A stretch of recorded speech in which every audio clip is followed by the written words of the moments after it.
A beautiful piece that I love to read, and I hope you love too. And this is it for me, black carpet treatment. I often spend livelong days musing those nights in bars. Hell, I spent half my life once bartending joints owned by skin-tight wads, my choice specimens being Rico and the claptrap he operated 5 flights below, cheap to no end, called the Showcase. Even bums on the street shook their heads each day I opened the door for business. The only thing that tempered the long hours of toil was Rico's voice. His crackling harmonics scraped the ear in high-pitched overdrawl like W.C. Fields burdened by a chronic backache. I started working on my Rico impression at home. The seeds to my fancy truly came to blossom the night Rico emceed the show to a congregation of born yesterdays. I never could fathom what possessed anyone to set foot in the Showcase, but this night was beyond priceless. The pre-show air tittered electric. The spotlight hit center stage. Rico rolled up his eyes and stuck out his chest, and when he pushed in his butt, the room howled, asking for more. So Rico built them a dream. Do you know whose career began on this stage? The hush spread awe among the spellbound. Proudly, he revealed Andrea DeLorean sang her first song on this very stage. DeLorean was only a budding hopeful, yet each eye kindled such reverence you'd have thought the headliner was Jesus. I became so totally preoccupied perfecting my Rico impression that people thought I was nuts. My shining moment came when Rico let me MC the show. I gave that crowd a Rico impression to die for. Do you know whose career began on this stage?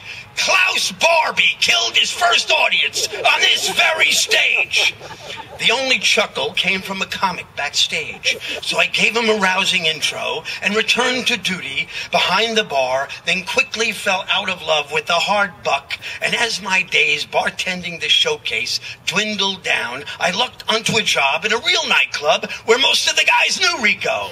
The whole crew loved my Rico at first, but love is ephemeral. So I put the bit to rest until one day a payphone painted me a picture. I called the Showcase. Rico answered, "This is Rico." I said, "This is Rico." He asked, "Who is this?" I said, "It's Rico." He said, "I'm Rico." I said, "I'm Rico." He said, "Hold on." I heard him inform the cook, "I bought steaks on sale, but they smell bad, so serve them with pepper sauce." When he came back asking, "Who is this?" I was flush. My Rico now had a new life. The guys went gaga later that night.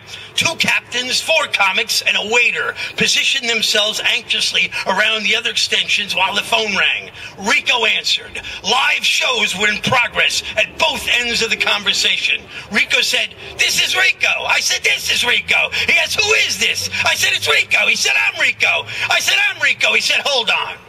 Man, oh man, were we crying. The mad round mounted as surprise guest star, his wife Dorothy, no deep thinker, took the phone and asked, "Who is this?"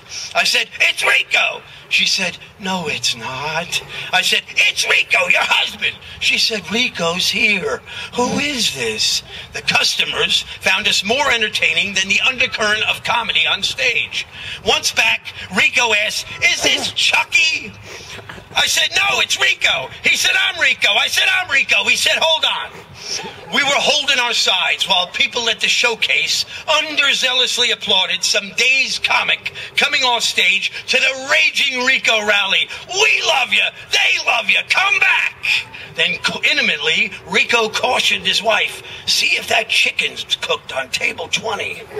Anyone else would have hung up immediately, but Rico returned and asked, "Who is this?" Pandemonium broke loose. Bus boys were on the floor, and nothing else mattered except talking to Rico. I'll always remember that golden night he cascaded into the Showcase, followed by a funny little fat man weighed down with paint supplies. They stacked up the tables and chairs and painted the rug over pitch black with old rollers. Somewhere in mid-stroke, Rico muttered, "You can't believe what they want for a carpet these days." Yeah, those days, those nights. Hell, I've spent half my life once